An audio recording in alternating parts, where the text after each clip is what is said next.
COVID test at the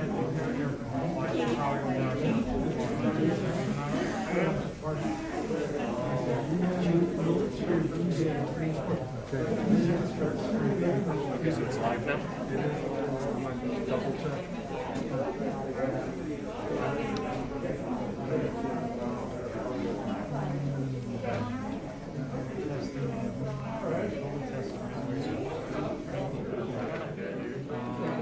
Yep. Passengers in the flight, no testing site, limited travelers, and airport employees. Just so you're aware it's live. Midway passengers on the flight schedule for the next 72 hours. Midway passengers. What about him?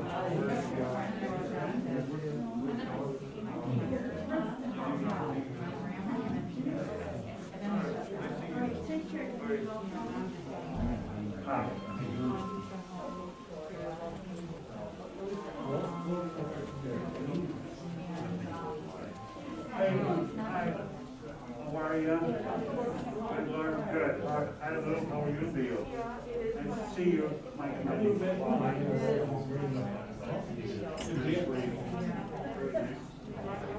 Good, thanks.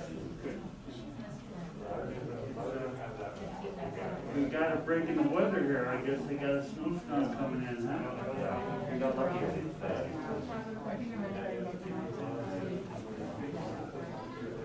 When did you get in?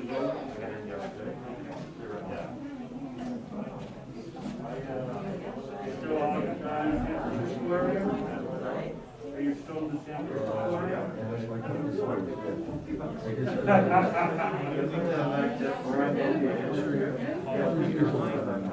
It looks like Jack was doing a couple years ago.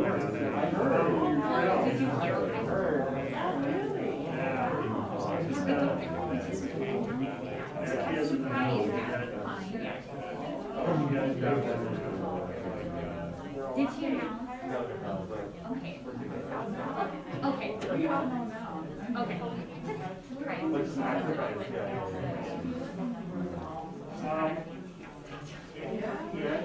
Actually, it's a non-profit, and it's associated with the Catholic Church, but it's a thing called,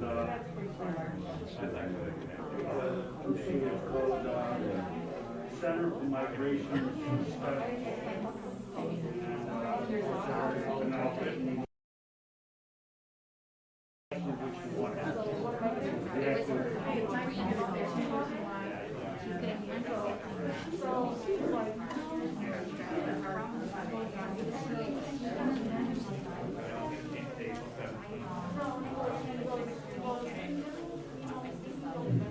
Yeah. Actually, she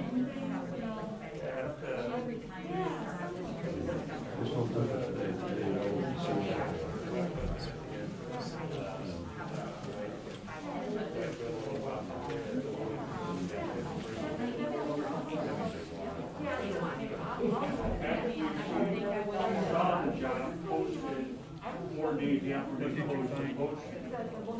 And he still called her up. I'm not sure. And usually the interview process would wait 3 hours. If we're flying, I'm sure there is some After the first interview, they came back and extended the offer. just say, hey, here's what I'm doing. But it's not gonna start until she gets a degree, which is gonna be like 8 Negative years. COVID test.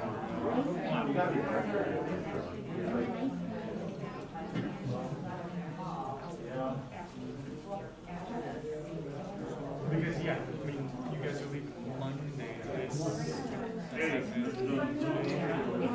How are you? I know that the licensing it's All right. express. So, but you have to book 24 hours ahead of time. So I would, again,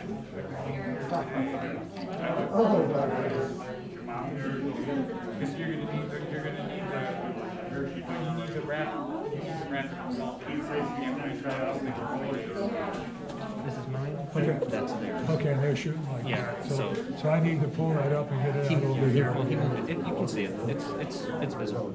He zoomed in. He zoomed in. That's good. So if you need to walk over, you can. Because you can see right here, it's just what you see. Right. So if you need to walk over here, you can. That's what I should do. But yeah, and then I'll still record on mine. theirs is probably going to be because they have a dedicated microphone as well. You see, I hope my voice holds. My voice is a little scratchy I today. understand. You I know. understand. Let's see here. I sent an email. No, I sent an email to the different people. It's a nice issue. And again, even if they can't see it live, the video will still be stored on YouTube, so it can be found. Okay. Okay. Like 1350 to do that. Everything, rip the carpet off, put the wood in, put it in, store it around the whole night, right? Yeah, don't have some of that She's like, well, I'll send you the formal invoice tomorrow. Rachel? Yesterday, she had to send it. She makes it Yes, he was there, he left most of his stuff there. So, Yeah. It was tough, right? And I'm going to text you the link Lou had just so you died, have what, it, 4 years ago now? so people can find it at that. Think you might be right. So, that was just out of Yeah, I think it might even be.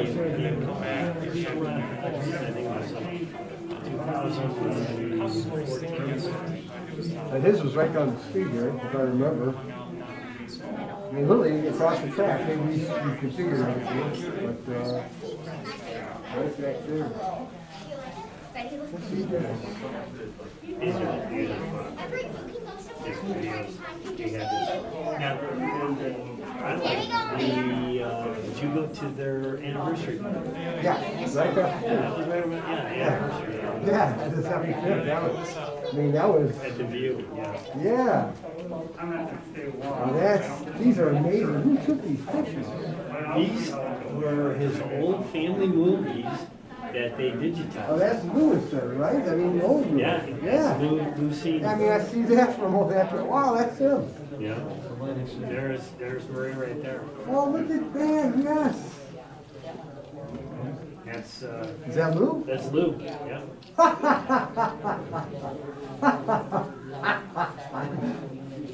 Oh, that's good. Oh my goodness. And they got him at Coney Island or the boardwalk. I should say. Really? Okay. They're lucky that they saved all these pictures. No That's kidding. you. That's John right there. Is it really? There's Lou, that's Senior right there. Look at them. There's Yeah. Marie Oh, on the yeah. left. Oh my, wow. But I remember when my mother died, my dad took all the pictures that was typed I can't hear it. Oh, I'm old. Oh, it's all right. I love family. Now, where is this being taken? It's in New York City? Atlantic City. She used to talk about big babysitter. Oh, no, look at this. She Amazing. took care of her children. Yeah. That's Lou? I'll see you then, huh? Good. I know my mother had all Good, kinds nice to of see you. to take movies. Hi, how are you? Hi. I don't know what happened to all of Who them. was taking all these pictures? How cool. Yeah, it's a candid camera. My grandmother had a 18 millimeter, is that what they call them? 8 millimeter. Yeah, that's little. And so she Yeah, took a bunch my of mother pictures had. when we were little. I mean, now you're talking the late 50s. And then you can see all the old stuff here. Is that Santa's Village? No, it looks like that. This goes back to the boardwalk. No way. Yeah. Never been to that. Before the casinos. Well, yeah. This was you know, it was a big deal for here on the ocean and all that. Oh. No, I wouldn't be all brokenhearted that we did save our pictures. Now I don't even know where my husband is sitting. That's, that one picture, that's how I remember the two of them, Lou and Marie. Yeah, that's amazing. And But then it's funny too, because when I went to see her, it was right before Thanksgiving, but I've never seen her so timid. Yes, yes. She lost a lot of weight towards the end there, right? She was there. She would have lunch with her at the nursing home. And she would pile it up, huh? She could eat with the best of them. Well, I felt guilty because they made her pay $5 for my steak.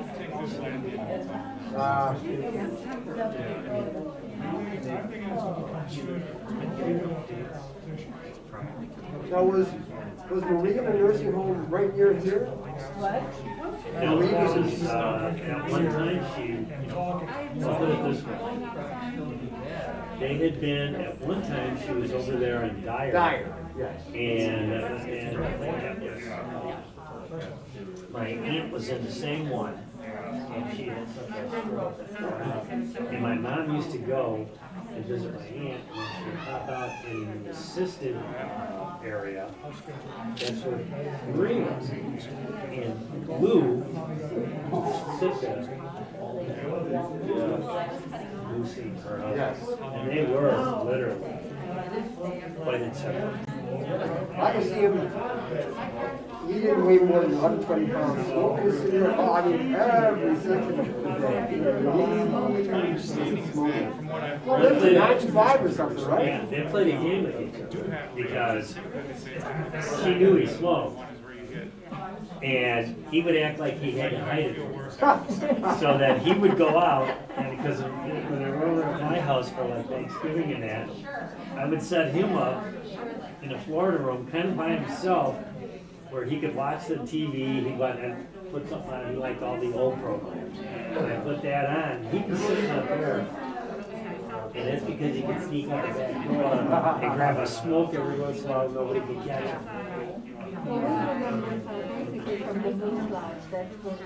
Oh, they love that stuff. They're always dancing and everything. I used to hear about it all the time. I had too, yes. I remember this.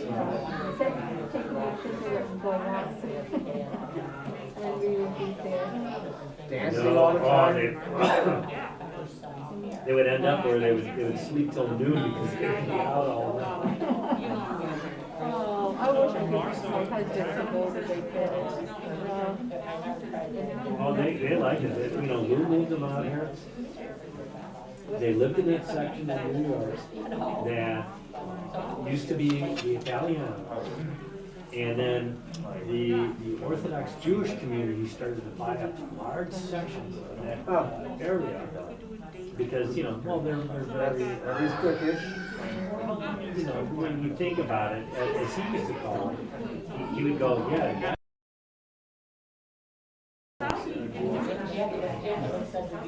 So they got a good price and they go, look, we'll do that. And then they came up here.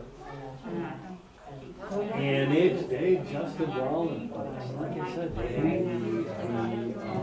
had the dancing, the different social stuff, and everything. That's when we got into, all these circles, everything. We have a job for a while. People don't tell jokes anymore. My husband, Not good ones. he doesn't like jokes. I would go to the drug and the people from the hiking trail, Well, the brewery was right behind us. The brewery that I like was the Street Boys. It was like 2 blocks that way. oh, the one that, Oh, great. I gotta find out where your public deli is. we were all making jokes about it. Oh, yeah. What was the name of it? It was my favorite. I don't Where do you live? but it's in Davis Park, about that way. Hailstorm? Hailstorm? That way, I don't know, my husband's got it. Hailstorm's in Tilly Park, so it's not far. It's like- Yeah, it's right there. Yeah, we go there. Right there. The Sour Trail. And By the bike trail. Joe was really And we were good. all surprised by the big popular place. In fact, yesterday when we went there, they had the tent up, but they put the tent out because they said the weather was going to be too bad. Yeah, you can't sit People were over outside. there, so they didn't want to Yeah, go. there's no use. And then we had This is like the worst part of the winter. campfires. In January, February, it's brutal. Days are starting to get longer now. You start to notice that it's, light out at 5:30.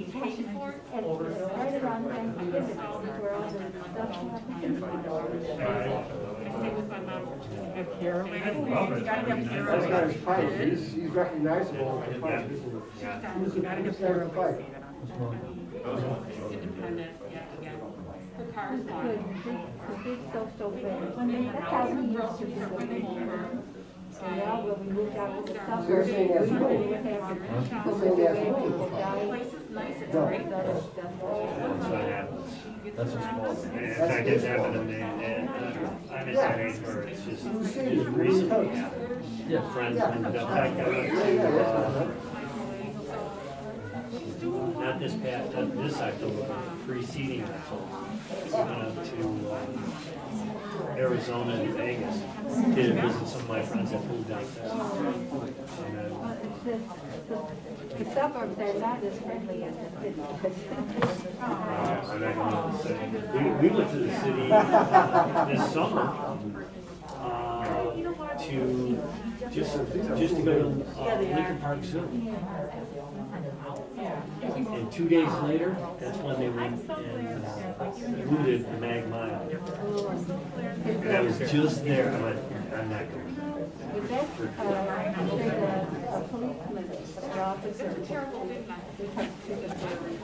comes to the I had to play by ear, but I just His wife, good?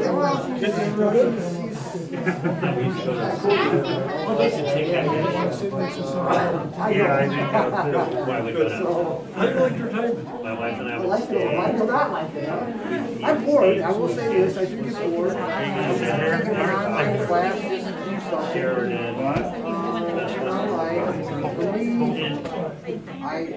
We would then One cruise thing and I like see to do for is go running, and I've got a bad hip. listen to the sun. I exercise all The the winter, first week in December, they have all the Christmas. My dad, I was helping out with now with our granddaughter. She's home a lot, so we spend a lot of time with her. So those are two big distractions from working. But I don't know. I have to say, he's if he was someplace by 9 o'clock in the morning, I could be up in freaking Milwaukee by 9 in the morning, no problem.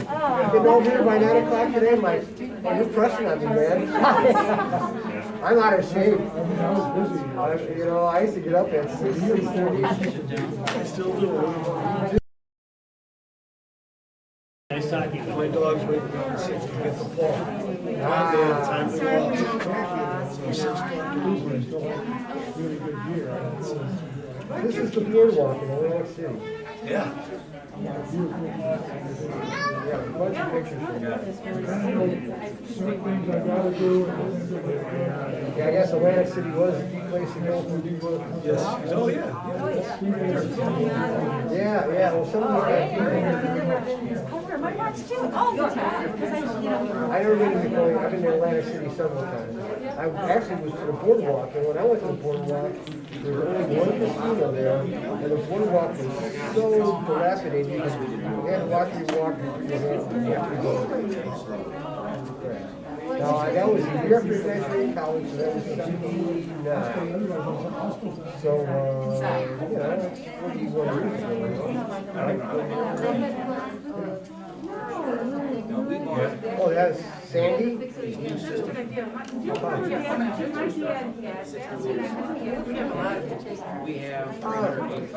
gonna laugh at this. Biochemistry. I am interested in beefy stuff. Interested in coronavirus, right? Well, for me, it's kind of this thing about evolution. I am I'm certain evolution did not occur.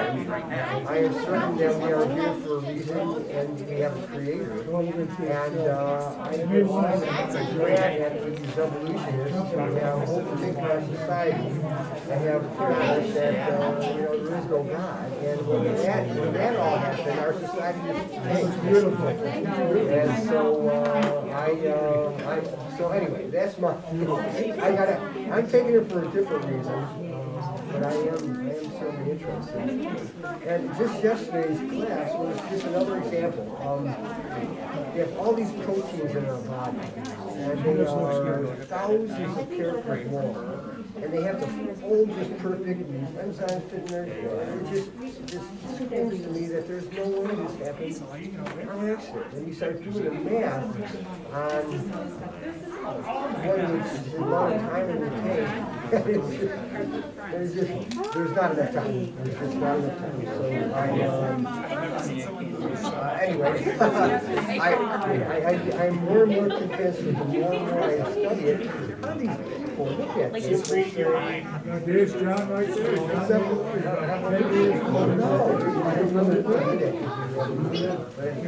Well, you did a good job. I've got my opinion. I think I'm right. I disagree because I don't. Oh, it's amazing. There's 100,000 chemicals going on in your body this second, and this second, and this second, and this second, and they all are, you know, they all are, I'll say, quality controlled, but all, you know, they have to be just perfect. It's like, really, how does that happen? You know, I'm looking at 2 strokes. That wasn't right. How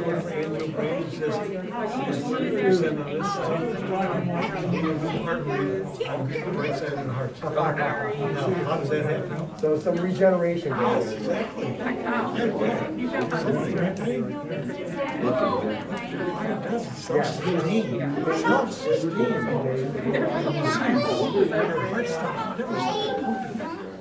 From the day you're born.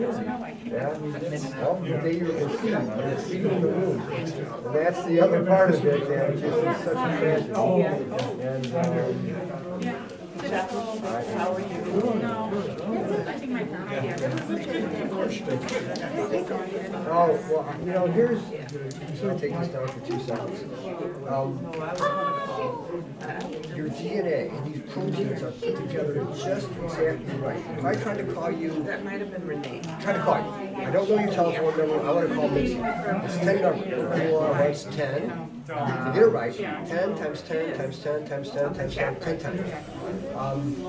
If I didn't know your number, it would, and I went through all those permutation and combinations, it would take 2 years to write down 1 second. 1 second would take me 200 years. If I wanted to spell the word evolution, E-V-O-L-U-T-I-O-N. Now there's, for everyone, there's 26.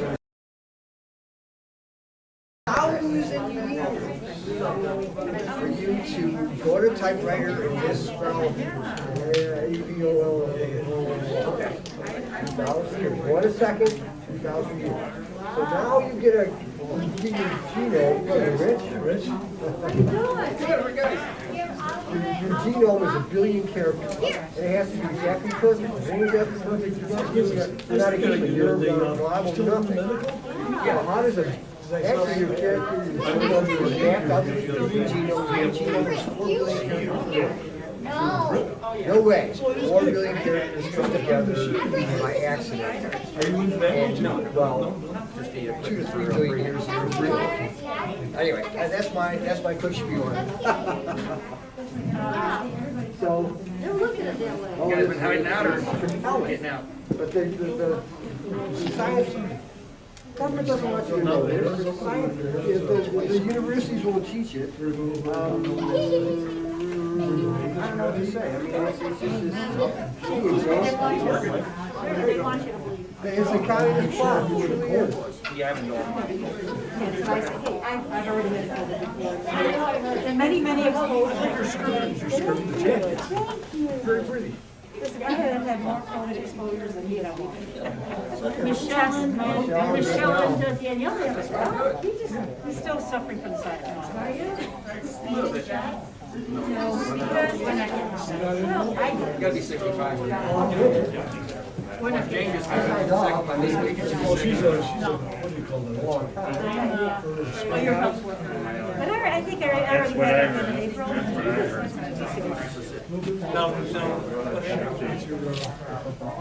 I had to go to the back.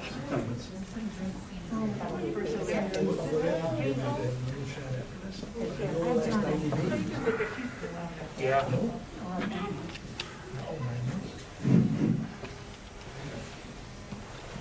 First, I want to thank everybody for making it here. I know it's a difficult time, you know, with COVID and stuff. Some people had to travel, and it's not exactly the best, but you know, from the bottom of my heart, I do appreciate you being here. I may be a little bit dry. If I break up, you'll understand.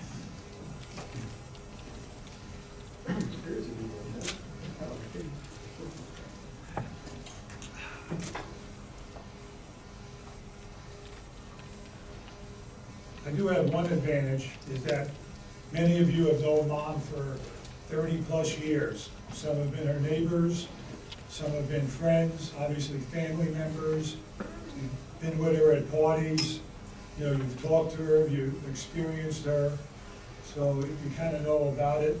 You know, I know you've watched a little bit of our Goofy movies.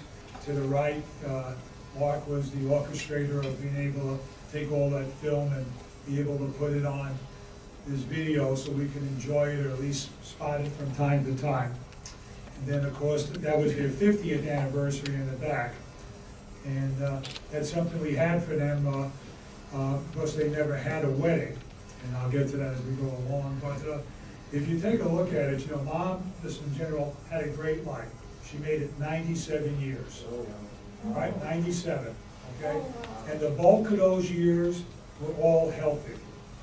She wasn't stuck and sick or invalid or whatever else, and Mom's friends are here, you know that, right? She had a good life, dancing all the time, and, you know, and up to probably 3 months ago, we did her blood work and urine work and all the medical tests that she took, you'd think she was 25 years old. But basically, she just wore out. You know, Mom, just, you know, body starts to go. God's calling, maybe Dad's calling, and it was just time for her to pass. I look at it back at, you know, her life is a little bit of a storybook, even though Dad and her were just two, you know, blue-collar people that worked, took care of family, but they're kind of a storybook look. She came from an era, both her and Dad, that's much different and much simpler than today. There's no doubt in my mind, and those that know her, that Mom always wanted to be a mother. Okay, bottom line, she didn't have aspirations to be a mother. That was 1, 2, and 3. Okay, it wasn't anywhere. Family and friends were her pillars. She was no doubt a social butterfly with Dad and loved to be around people, as you can just tell by that 50th wedding anniversary with all the friends there hugging and they're sharing each other's, they're dancing with each other, goofing around, and that was her. And she was obviously a great-grandma, great-grandma, aunt, and great-aunt. And I'll have to admit, she obviously spoiled me, and she spoiled everybody else in the family that she came in contact with. And you know what? We all loved it. I have to agree, right? We all loved it. She was born in 1923 during the Roaring '20s. Up in time here in the country.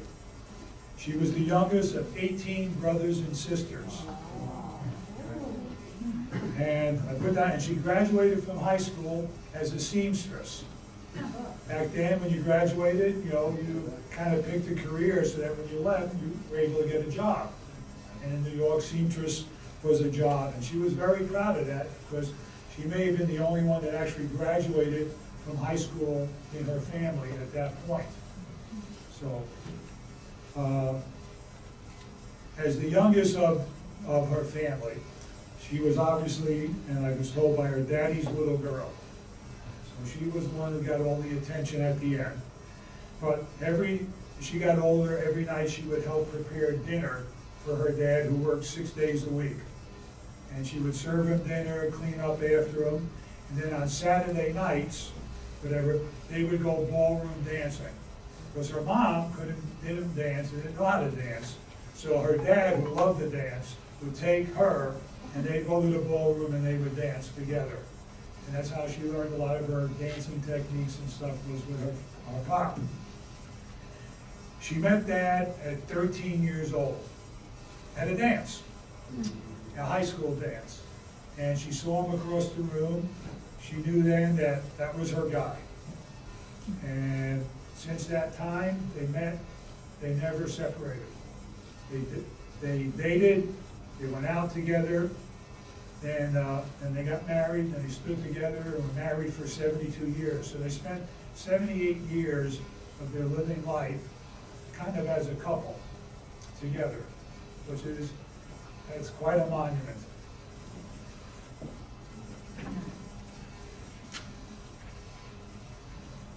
Obviously, she grew up through the Depression and World War II. Because of that, her and Dad learned well from those events. They were trying times, and they learned about helping people, helping those in need, physically and emotionally. Dad got called into World War II the minute he hit 19. Got his draft card the next day, and he was going in. And some of you know this, and I'm just going to repeat it, but this is kind of the story part of it. So they decided to elope the day before his notice. You get a notice, and in a few days you had a report. That's how fast it was. It wasn't take your time.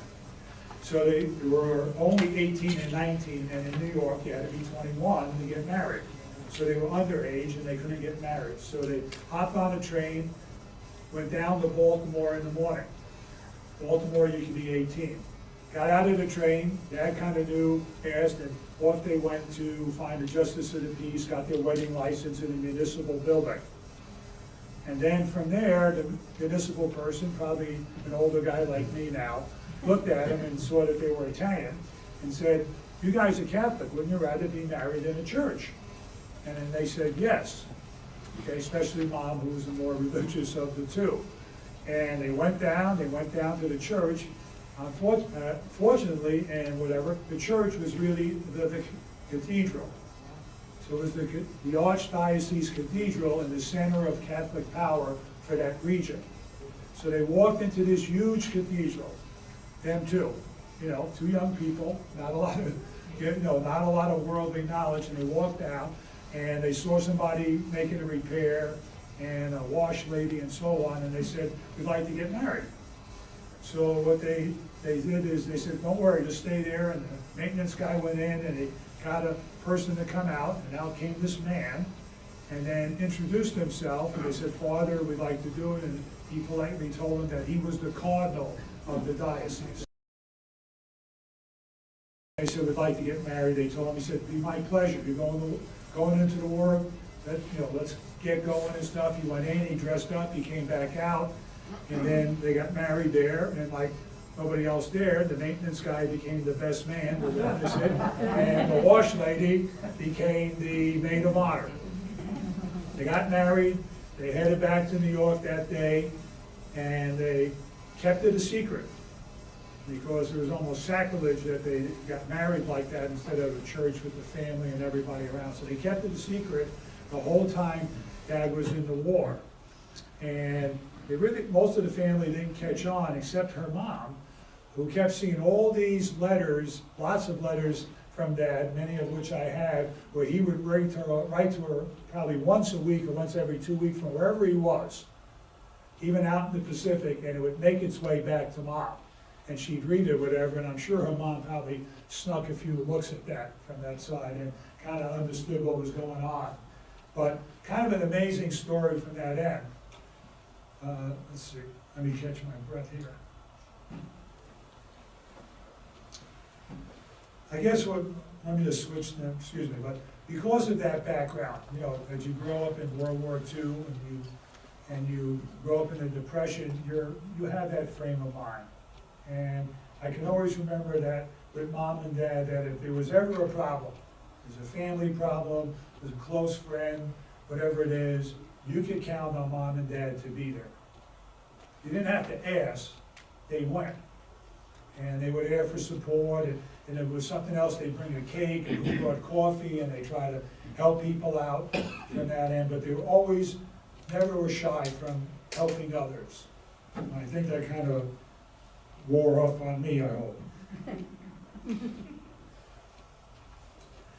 Talk about caring and stuff, when Mom's close sister, Aunt Phyllis, had some difficulties and stuff, my cousin John's here tonight, they didn't even have to ask, they took care of John. And John was with them to probably, what, 8 or 10 years old, John? Yeah. To about that time. Again, no questions asked, no money, don't want anything, we're here. We're family. We're gonna take care of stuff.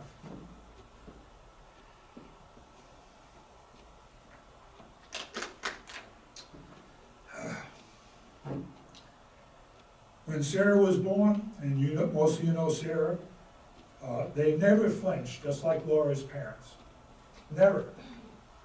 Immediately acclimated and wanted to do whatever they could.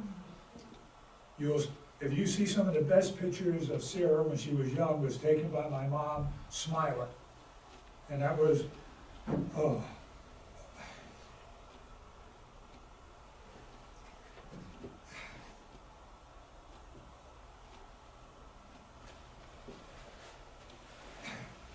That was, Sarah was always Mom's little princess. As you'll know, they were inseparable. And in today's world, we would, in politics, they call it your wingman. Mom was always Dad's wing person. Okay?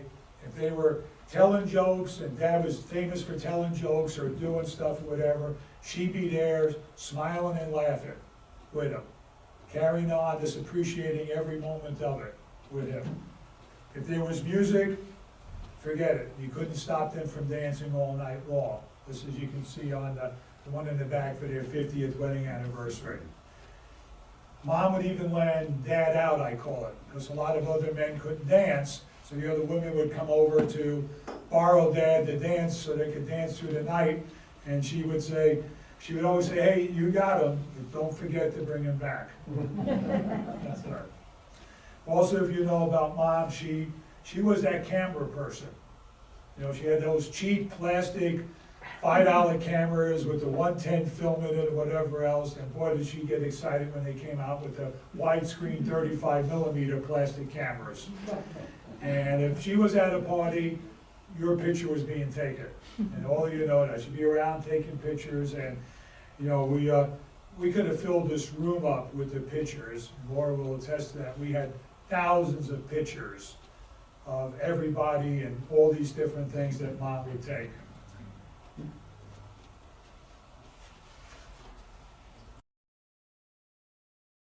Dad and Mom could take a joke, as you know. They came from a generation where joking about people and laughing about them or ribbing them on was normal. You know, nobody got offended, they just loved it. In fact, joking was a way of life during their era. I told people their idea of political correctness was not to curse in public. Other than that, everything else went at that point. They even had nicknames for themselves. Skin and Fat. Okay? Dad was skin, Mom was fat. Okay? They loved calling themselves that. I can remember. Mom loved being called fat, and she liked calling him skin. If you were in New York, you had to have a nickname, and that was their nicknames. And obviously it made them laugh, and they would say it to make other people laugh. You know, just to liven things up. In fact, Mom, at times, if she would ever give other people nicknames, so that they have a nickname as the group. So she'd be famous for naming people, give them a nickname, and then they have that nickname, and she'd always call them that instead of their real name. Talking about me and stuff, you know, Mom was my #1 supporter.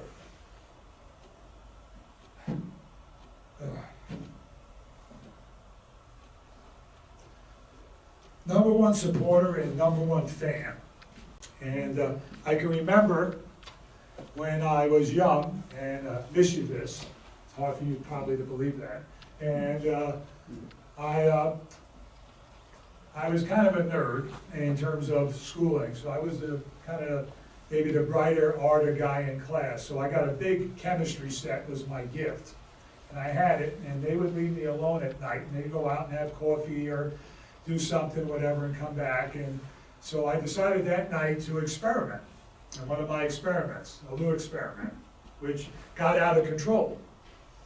And I saw it get out of control, and I was smart enough to get away from it. You can imagine me putting things together, a Bunsen burner, I got it on the kitchen table, okay, the bottle shaking and stuff like that. And I ran to the other side of the room. Before I knew it, this mixture of dark matter shot out like a rocket through the whole room, made about a 5-foot black spot on the ceiling, and got everything splattered with this black stuff, whatever. So being the smart guy that I was, I said, I better clean this up as fast as I can, you know. So I tried to clean it up, and I was very unsuccessful at doing it, because this stuff just ate right through the paint, okay? And so I said, God, I'm gonna probably get my ass whooped on this or something, you know. And my parents would never do that. So I'd say, what can I do? And I remember, I'm only like 10 or 11. I write a note, and I say, look up, I stick it to the front door. And then I go to bed and throw the sheets over my head. And so I can't fall asleep. And I can hear the note, and my mom and dad walks in, and obviously they look up, and I can hear them go, like, what? You know, whatever, what the hell is that? You know, kind of like an amazement and awe. And then, instead of being mad, she started laughing about it. Kind of like, well, what else would I expect from my son? You know, from that side. And so I got out of that one. But it just kind of gave you a sense of, when I talk about my #1 supporter and fan, that kind of encapsulates it. You know, I couldn't do any wrong, and when I did wrong, they kind of let me know, but they, you know, they were always in my corner. She was always in my corner. One time I cut my hand pretty serious. I got a spike right through my finger, almost tore my finger off as a kid. And Mom saw that, and she was at school, I was a little kid, and she grabbed me and my dad, we rushed. She knew a doctor who was a surgeon, and unlike today, just marched right through that room. Right through everybody, went right to the doctor, said, my son's hurt, this, that, or the other. The doctor looked at her, and she just wasn't gonna take no for an answer, and in I went. And the doctor did his stuff. I was out an hour later after he kind of stitched me all back together, numbed me up and stuff, and Mom did not leave that room. It wasn't like, go sit outside. She was gonna make sure that that doctor was doing whatever he was supposed to do right at that point.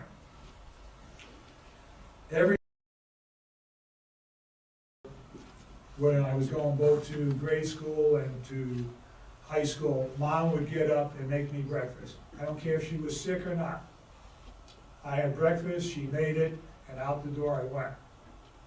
When I was in grade school, we were about 2 blocks from the Catholic high school, and she basically would come down and she would bring me fresh lunch every day.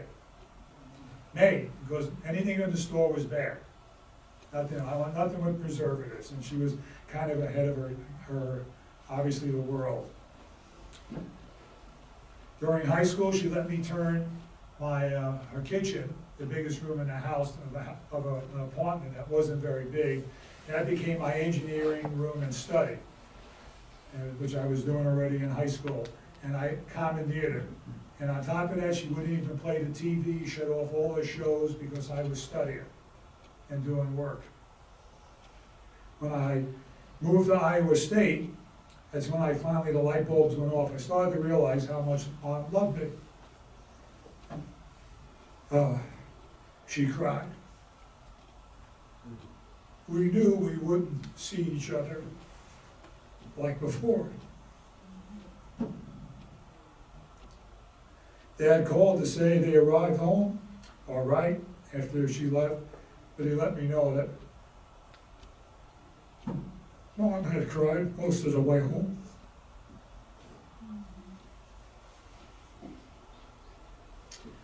after I went to visit her, after I had got a job out here, and I went there and I put her in the kitchen, the same kitchen I commandeered, and I said, I talked to her and I said, Mom, I'm getting married. And she just looked at me, and then she started to shake. Like, just shaking, and I said, okay, that's it. So me and Dad put her down on the chair so she wouldn't fall down because she was shaking and stuff. So, I mean, she was happy and stuff, and then after that, she calmed down, and then she basically said, okay, she goes, you better go out and get Laura's ring right now from that side. And so me and Dad went shopping for Laura's wedding ring. After our during our wedding, and we have the mom-son dance. You know, some of you were there, many of you were not, but you know, she gave me a hug that was probably not only tight, but it had that sense, that feeling, that passion that you knew was special. Another light bulb went off, and obviously I understood then that she was happy for me because kind of getting married is part of the fulfillment of mom being mom, kind of completing a cycle, that it was that important to her. And down here in 1993, Laura and I were finally able to give Mom and Dad the wedding party they had never had because they eloped. So they finally had their wedding party, but it was 50 years later.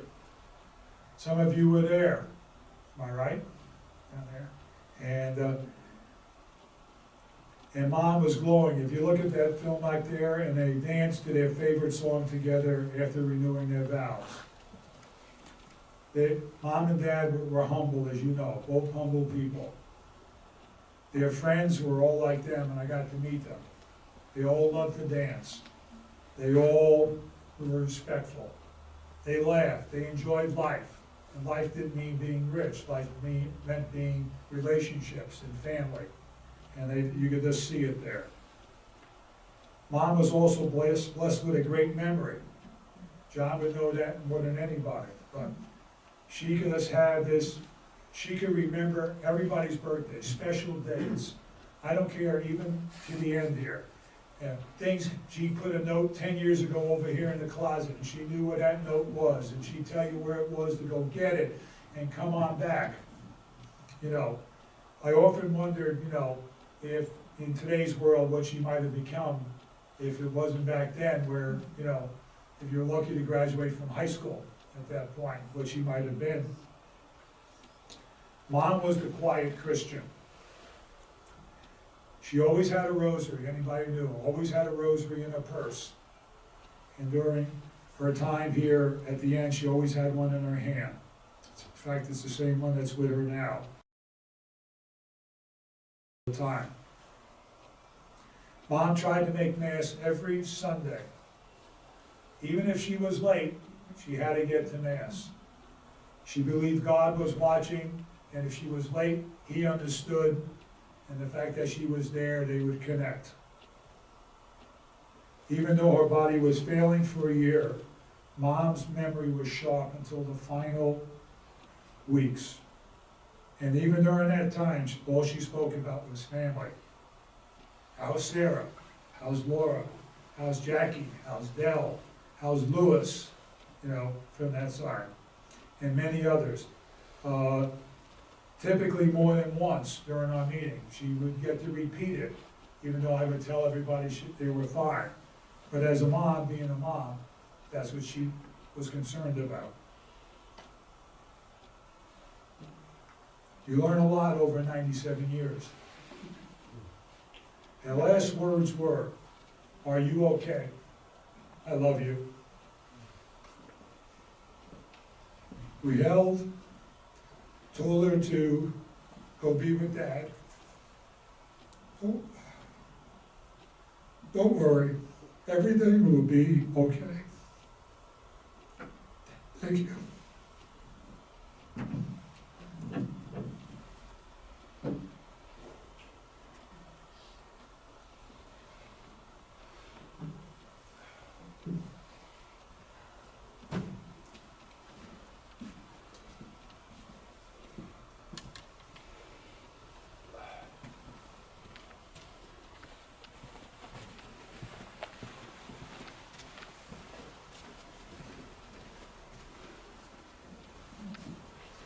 ask those who are going to be driving procession to the church, I will remind you to please put on your bright lights and hazards or flashers. Stay as close as you can to the car in front of you that safety will permit.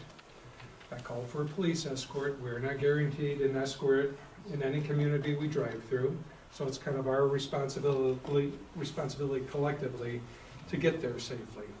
At this time, starting in the back, I'm going to ask those, step forward to the right, step forward, pay your last respects, you may exit to your vehicle. Those ladies or gentlemen who have been asked to serve as pallbearers, once you pass by the casket and pay your respects, just meet at the round table there and I will gather or give you further information at that point. So young lady in the back there, in the back row, if you can step forward this way, please.